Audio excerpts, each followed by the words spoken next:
If it works in Joomla 4, it's supposed to work in Joomla 5 because Joomla 5 has a backward compatibility plugin. Basically, there's a bunch of classes that are used in Joomla 5 that are different than Joomla 4.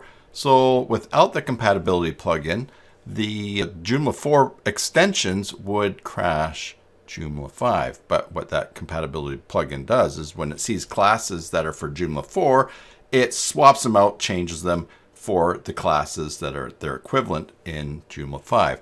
Now, it does make Joomla 5 run a little bit slower with this compatibility plugin on there, but if you turn it off, your site will break until all of your extensions are Joomla 5 native, let's say. So here we're going to look at a tool, mysites.guru, that will let you see and determine if some of your extensions still require that compatibility plugin. Now we're looking at the My Sites page for my company's website. Here we're looking at the quick snapshot. We're going to click on Full Audit, and we're going to go down to this tool here, check files that might need Joomla 5 compatibility plugin. The audit has found 3,114 files. When we click on that, the first 100 of those files will be loaded, and we can begin to see what some of the extensions are that still have Joomla 4 classes in them. Before we look at that though, let's pay attention to what's written here. I use this tool to view the matches of the content of files that are being flagged for manual review. There may be some false positives. Also, this tool will find references to those classes. So if a programmer had a note saying, this used to be the Joomla 4 class and say the name, and then in the actual code there's a Joomla 5 class, it would show up in this scan as having code from Joomla 4.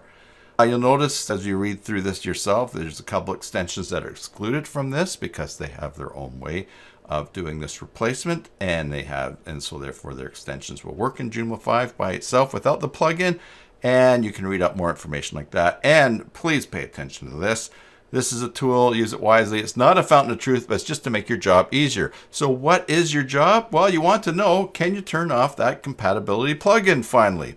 And why this tool makes your job easier is because by looking at these files that have some Joomla 4 classes in them, you can then go to the website of those extensions, for instance, ACYM, that's ACY mailing.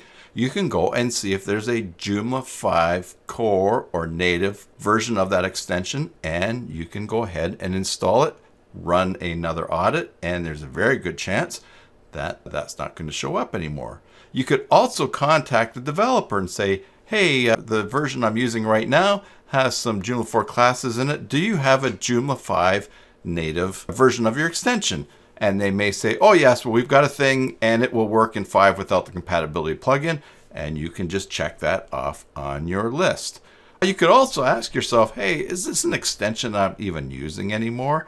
Because if you've got an extension on there that's not compatible or not native to Joomla 5 and you're not using it, then why not just uninstall it and you will be closer.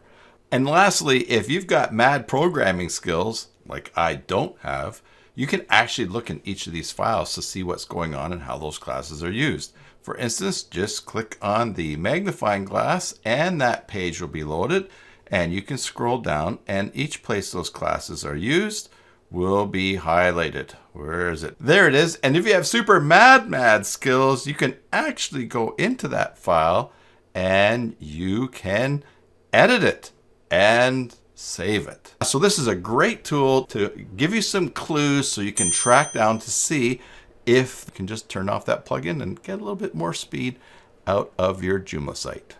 Subscribe for more videos. Until the next time, enjoy your Joomla sites and God bless.